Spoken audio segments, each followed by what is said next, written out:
बिस्मिल्लाहिर्रहमानिर्रहीम। अस्सलाम वालेकुम व्यूअर्स। आज हम चाइनीज़ स्टाइल की आलू बुखारे की चटनी बना रहे हैं। तो चलिए शुरू करते हैं। सबसे पहले हम इसे बॉईल कर लेंगे। स्टेप नंबर 1 में तो इंग्रेडिएंट्स इसके लिए नोट कर लें।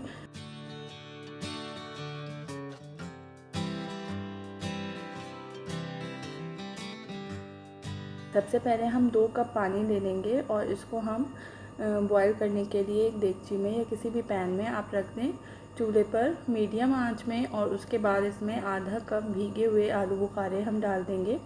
और ये भीगे हुए आलू बुखारे मैंने रात को भिगोए थे, तो ओवरनाइट आप इसको भिगोएंगे तो ज़्यादा अच्छा रिज़ल्ट आएगा।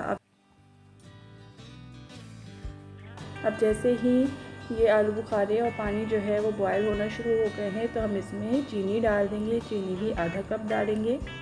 जितने आलू बुखारे हम लेंगे उतनी ही चीनी लेंगे। दोनों हम वज़न लेंगे। चीनी डाल के हम इसको मिक्स करेंगे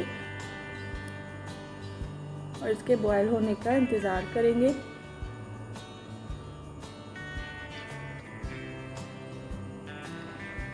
अब जैसे ही चीनी इसमें हल होना शुरू हो जाएगी, तो मैंने इसमें 3 अदद इलायचियाँ डाल दी हैं। तोड़ के डाली हैं, पीस के नहीं डाली हैं। आप चाहे तो इलायची पाउडर भी इसमें यूज़ कर सकते हैं। इलायची पाउडर अगर आप डालें तो आधा चाय का चम्मच डालेंगे। अब इसमें मैंने काली मिर्च डाली है आधा चाय का चम्मच, और लाल मिर्च पाउडर 1/4 चाय का चम्मच डाला है। आपको अगर मिर्चें पसंद नहीं हैं तो आप ना डालें, लेकिन परफेक्ट टेस्ट के लिए यही मिकदार डालिए। इसके अलावा मैंने इसमें सफ़ेद सिरका डाल दिया है 2 खाने के चम्मच। और हम इसमें थोड़ा सा लाल फूड कलर डालेंगे, यानी रेड कलर का फूड कलर। तो तकरीबन 1 चुटकी के बराबर मैंने इसमें डाला है। अब इसको हम कवर करके 20 मिनट तक बिल्कुल हल्की आंच पे पकाएंगे, ताकि जो हमने आलू बुखारे इसमें डाले हैं वो अच्छी तरह से सॉफ़्ट हो जाए और इसका पानी जो है वो सिरप भी थोड़ा सा गाढ़ा हो जाए।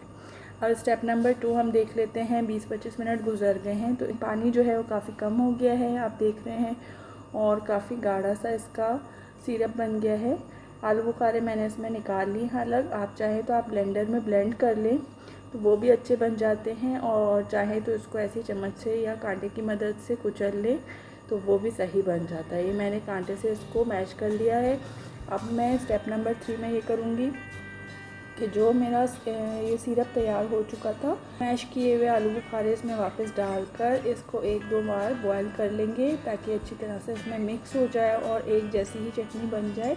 आप चाहें तो इसको सिरप और आलू बुखारे सारे एक साथ ब्लेंडर में डाल के ब्लेंड भी कर सकते हैं, वो भी सही बन जाता है। अब ये हमारी जो चटनी है वो बिल्कुल तैयार है।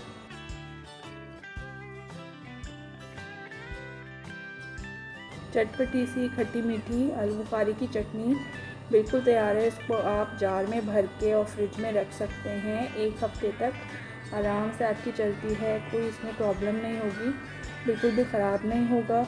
और घर पे ट्राई ज़रूर कीजिएगा। देखने के लिए बहुत शुक्रिया जी। अल्लाह हाफ़िज़।